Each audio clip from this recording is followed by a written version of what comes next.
1절에서 알리고 있듯이 오늘 본문 25장부터 29장까지 말씀은 솔로몬의 자본 두 번째 부분에 해당합니다.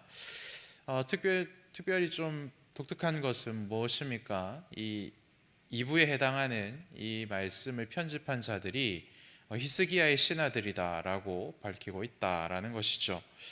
히스기야의 신하들을 좀 찾아보면 특별히 이 지혜서 말씀들, 잠언과 시편 말씀들에 대한 조예가 굉장히 깊은 사람들이다라는 학자들의 평가가 있습니다.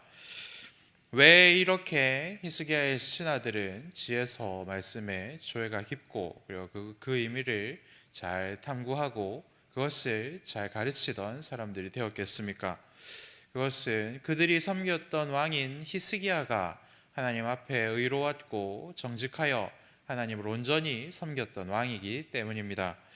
윗물이 맑으니 아랫물도 맑아지는 그러한 은혜를 누리게 된 것이죠. 히스기야는 아버지 아하스가 닫았던 성전을 다시 열었던 사람이고, 그리고 온 이스라엘이 함께 유대인의 명절인 유월절을 지키자 했던 왕입니다. 또한 위기의 순간마다 하나님께 기도하였던 왕이고, 그리고 하나님의 은혜로 15년을 더 살았던 왕이기도 합니다. 물론 모든 인생들이 그렇듯이 완벽했던 왕은 아닙니다. 그에게도 감추고 싶은 그러한 잘못들이 있습니다. 바벨론의 왕의 신하들 앞에서 잠깐 동안 우쭐한 일이 그것이지요. 하지만 하나님께 즉시 회개하였고, 즉시 회개하는 히스기야를 하나님께서는 기뻐하셨고, 그래서 하나님의 진노가 히스기야가 살아있을 동안에는 이스라엘에 미치지 아니하였다. 이것이 성경이 이야기하는 히스기야에 대한 평가입니다.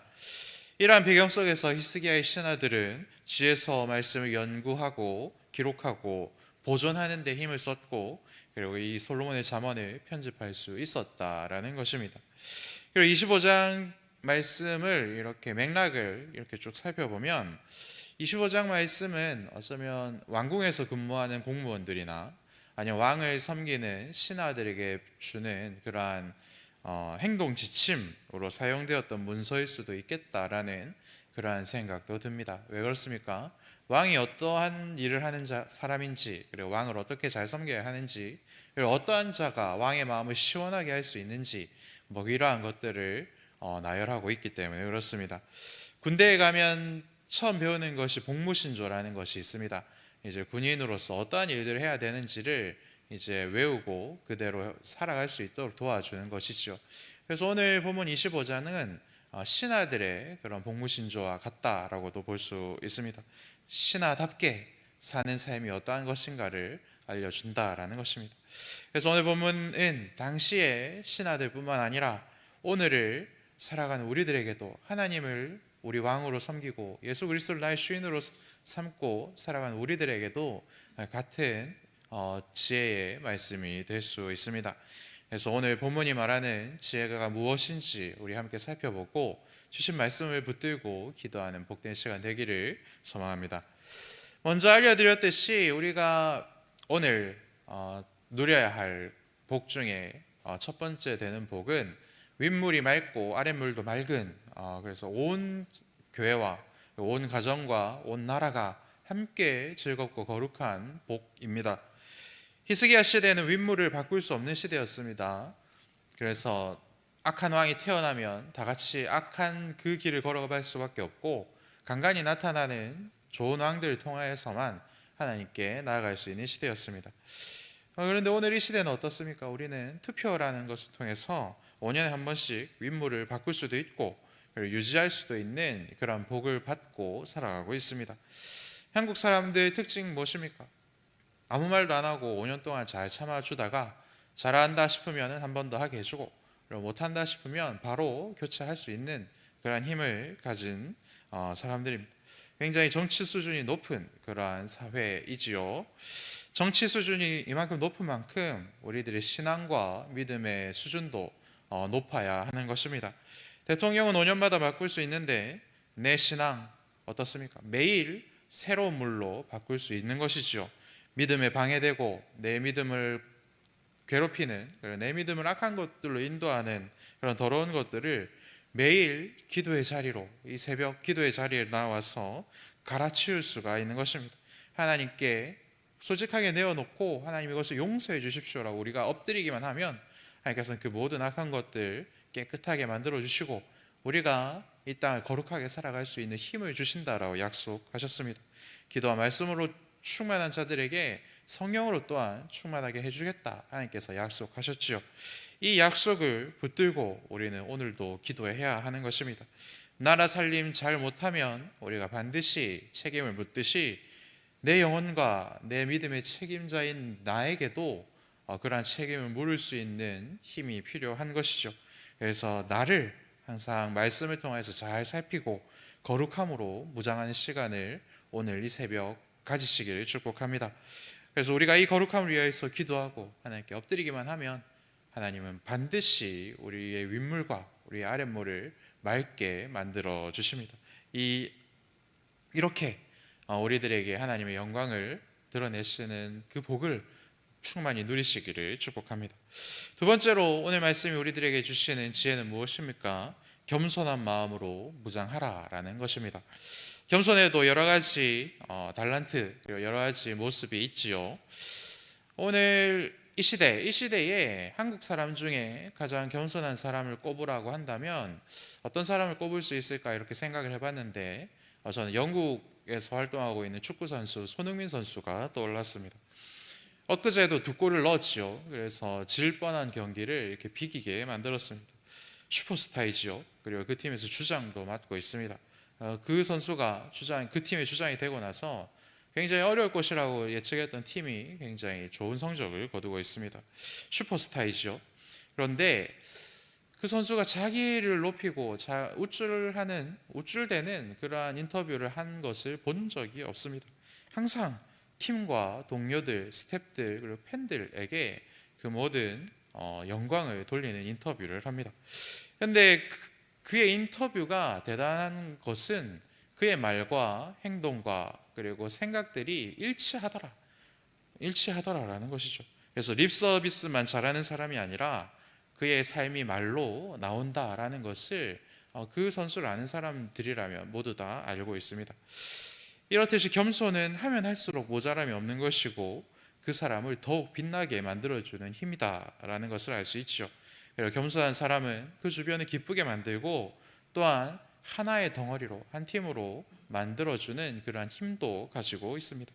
본문에서는 이러한 점을 뭐라고 말씀하고 있습니까? 6절과 7절 말씀을 보면 왕 앞에서 스스로 높은 채 하지 말아야 된다라고 말씀하고 있죠. 왜 그러냐면 다른 사람들이 자신을 높여주는 것이 다른 사람들의 입에서 저 사람이 높은 자리로 가는 것이 옳다라고 이야기하는 것이 다른 사람들이 너는 왜 거기 있지?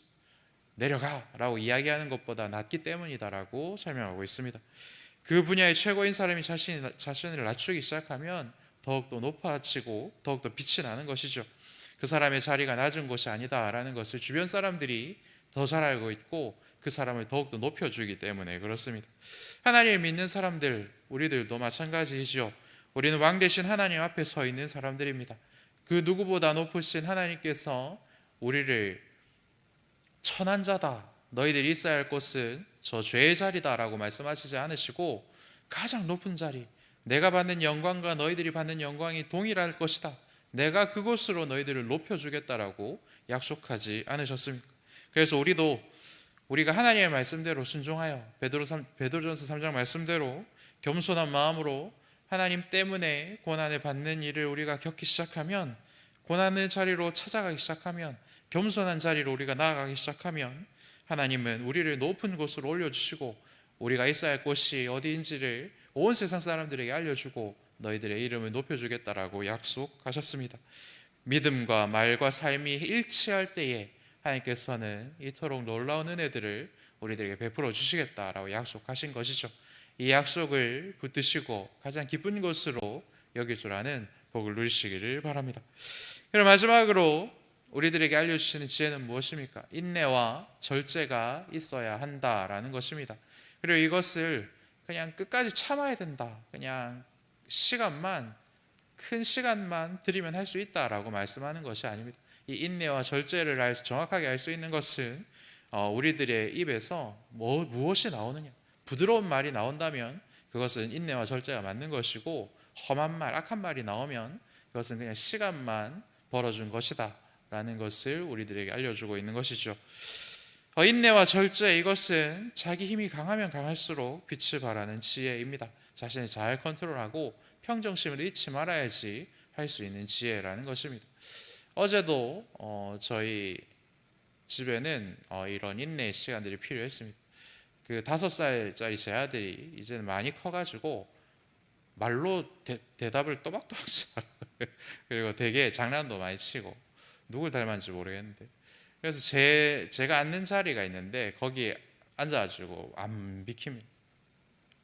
얼마 전까지만 해도 엄마가 좀 이렇게 좀 근엄한 소리로 주원이 나와 이러면 알았어 이러면서 나왔었는데, 이제는 주원이 나와 그럼 어제 뭐라고 대답했냐면 내가 아빠인데? 뭐 이렇게 그래서 저는 서 있고 걔는 이러고 있고 앉아 있고, 그래서 비킬 때까지 서 있었는데 한 30초 정도 된 것 같습니다. 참았는데 그냥 시간만 버티고 있었던 거죠. 그래서 제 입에서 조금 그 단어는 평화로운 단어였는데 억양이 평화롭지 않은 그런 말이 나왔습니다. 인내하지 못한 것이죠. 그냥 시간만 버티고 절제하지 못하였습니다. 그래서 말씀 준비하면서 되게 웃었습니다. 내가 이랬구나라고 말이죠. 그런데 이런 모습들이 우리들 모두에게 있습니다. 그렇지 않습니까? 그래서 관공서 민원 접수대에 가면 이러한 팻말이 붙어 있습니다. 저 사진을 봤는데 읽어드릴게요. 나를 모르느냐 마시고 같은 이름이 잘못 접수되면 큰일이 나므로 불편하시겠지만 생년월일을 용지에 적어주시거나 신분증을 보여주시기 바랍니다. 이거 무슨 이야기입니까? 그냥 내 얼굴 보면 모르냐, 내가 누군지 네가 모르냐, 이런 식으로 이제 구청 공무원들에게 이야기하신 분들이 굉장히 많기 때문에 이러한 것들을 적어두고 있다라는 거죠. 그리고 또 어떻습니까? 자기 삼촌이 경찰서장인데 왜 나한테 이러냐고 지하철에서 난동을 부리다가 잡혀가신 분도 있다라는 기사를 접했습니다. 그리고 요즘 구청에 민원을 넣는 것이 또한 힘이 된다라는 것을 알아서 그것을 알고 괴롭히기 위해서 이용하는 그런 사람들도 있지요. 그래서 사람들은 힘이 있다고 생각하기 때문에 인내하지도 않고 절제하지도 않습니다. 내가 힘이 있다라고 생각하거나 아니면 내가 힘이 있는 사람을 안다고 생각하기 때문에, 그리고 나는 힘이 없어도 공권력을 내가 움직일 수 있다라고 생각하면 사람들은 인내하거나 절대로 참지 않습니다. 그런 세상을 우리가 살아가고 있죠. 그래서 비빌 언덕이 있다, 그리고 내가 믿는 구석이 있다, 그러면 인내하거나 절제하는 것이 쉽지 않다라는 것이죠.